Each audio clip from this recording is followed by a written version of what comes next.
terminating pivot at position 2. So this is the moving pivot A1, B1, and you want to move it to what? Position 2.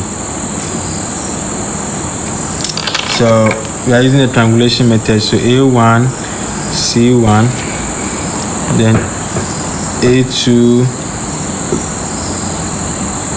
make an arc, then B1, alpha, B1, C1, then go to B2, make an arc. Okay, so which point are we triangulating? Right now we are getting C2. So it means this point will be C. Yes, we are moving from A. The thing is, we have this the B1 to C1, A1 to C1. So this is forming a triangle. That same triangle will be repeated when it's at position 2. Because we are not getting the point, we can just use any point apart from those 2 points. So the tip here, right? Just tip here and C1. Then you go to this point. Alright, then you make the arc. Okay, so you got C2 here. So label it as C2. Then you do same for D1. So A1, D1. Then you go to A2, make an arc. Now B1, D1.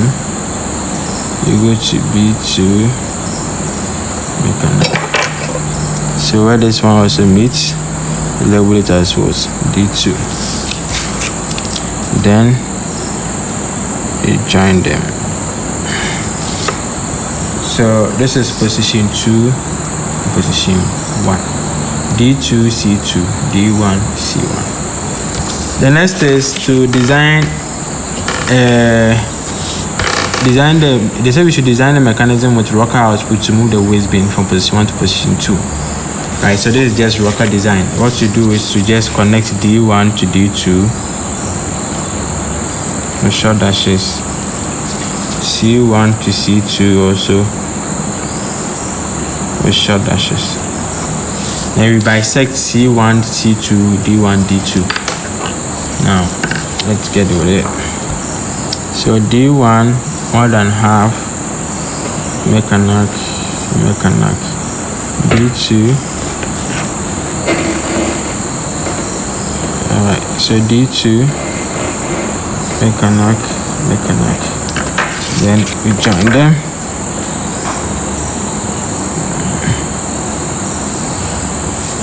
Then you repeat for C. So C1, and make an arc. Then C2, make an arc. So that one too is here and here. So we got our pivot here labeled. Alright, O2. So right here we will join so we are joining. Okay, it was not specified, right?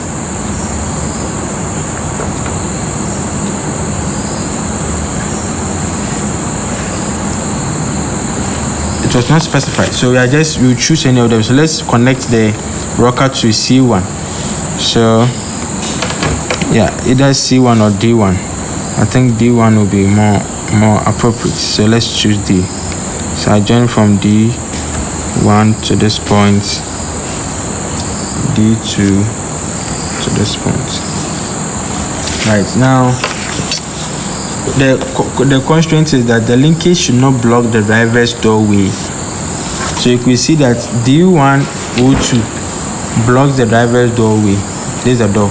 So we need to remove it. We need to remove the link from O2 D1 to pass somewhere that does not block the driver's doorway. And how was the question?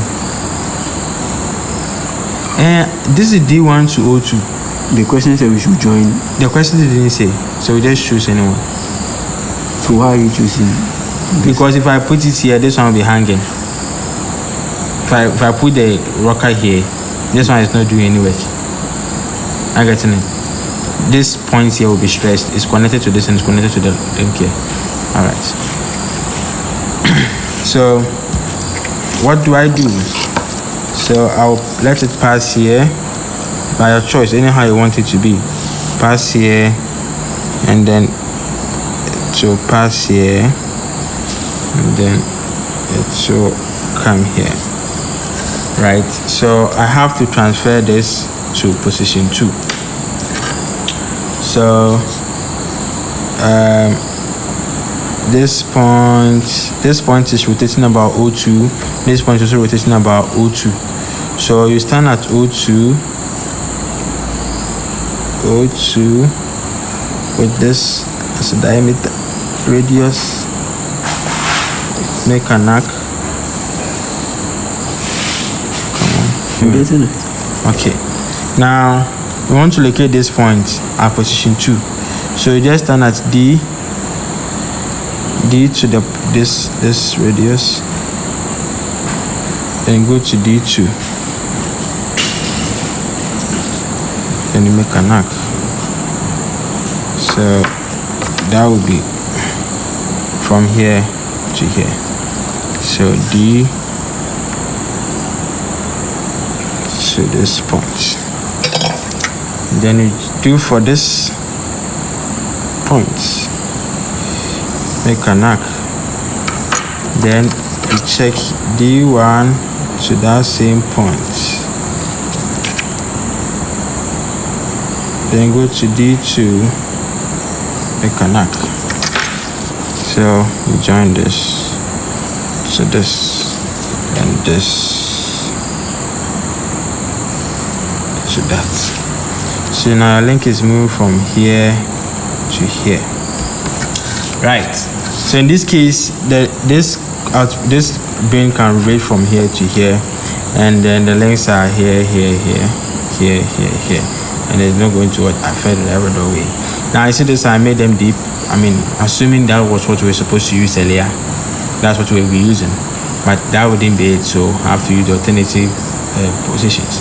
So I've been able to transfer. Now these are the links that I'm going to use. I'm no longer going to focus on these ones, right? I have to let them be there because I mean they have to see what I did before I did them. So draw the 2 positions of the rocker link. You've done that. Label the ground pivot of the rocker link as O2. So you've labeled that O2. Attach a hydraulic actuator to drive the rocker link from position 1 to position 2. Both the ground pivot and moving pivot of the hydraulic actuator should be both the ground pivot and moving pivot of the hydraulic actuator should be with the space QRST. Label the moving pivot of the hydraulic actuator E with subscript 1 and 2 and okay. So with this constraint it's going to be a bit tough because okay, well, all they are saying is if you choose any point, the moving point is the point the hydraulic actuator will be used to attach the output link, right? So let's say I have this and I want this one to rotate, right? So normally you connect a coupler, isn't it? The point that you connect the coupler, that pin, that joint here is a movable pivot, and the where you pin the crank is a fixed pivot. I guess it. And they're saying that where this one will be as it rotates should be within this space QRST. That means it should be very small from here to here. You understand that? So if you were to follow this question, you will just put the compass there and then with a very small radius, this the very small radius, right?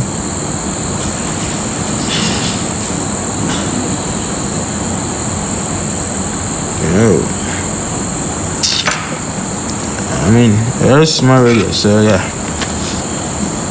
And the stress comes with it.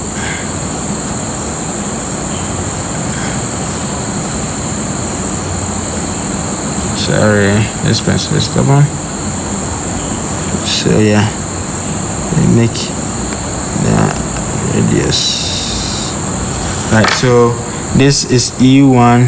Now E1 is here, position 1. So E1, E2. Okay. So yes, we will join this to maybe here and this point to that and label. So I'm just saying for the hydraulic actuator, you just extend this one and then you join this one to it.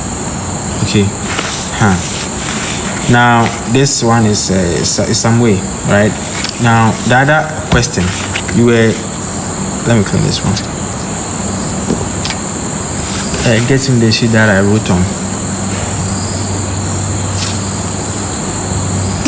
The one I wrote with pen. Alright. So in this question, the same problem, but you were asked to